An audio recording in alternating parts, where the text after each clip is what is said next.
We are going to begin overseas, where we're just now beginning to understand the scope of the shocking twin attacks in Norway.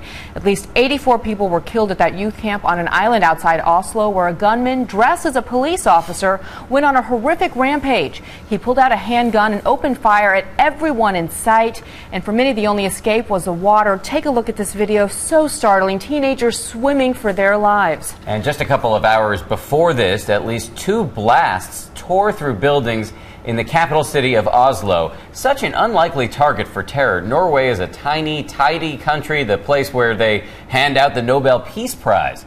This morning, we now know who is behind the attacks, a 32-year-old Norwegian man, and police say this is a case of domestic terrorism with no link to Islamic terrorists. It's the deadliest attack on that country since World War II. And let's get right over to ABC's Miguel Marquez, who has the very latest from Utøya Island outside Oslo. Good morning, Miguel.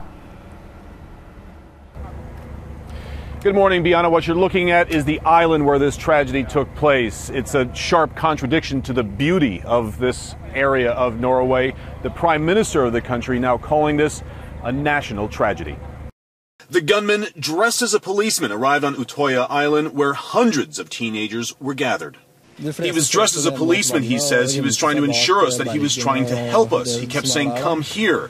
He had a rifle or a sniper's weapon, which he was using to shoot at us. It was total chaos. Many tried to swim to safety, but the gunman, armed with several weapons, was able to shoot them as they swam. The shore of this once idyllic lake became a horrific triage area. Body after body pulled from the lake. The boats and helicopters couldn't move the dead and injured fast enough.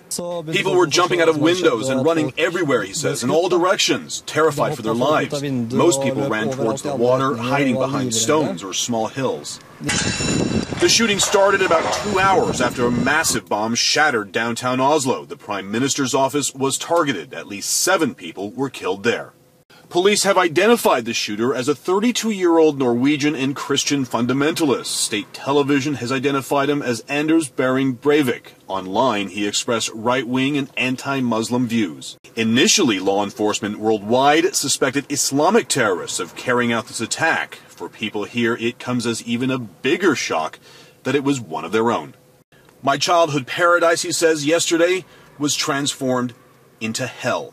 The shooter has been charged with 2 counts of dangerous crimes to society. Police say that the investigation is still open. They're trying to determine an exact motive and whether he was working with anyone. Bianna?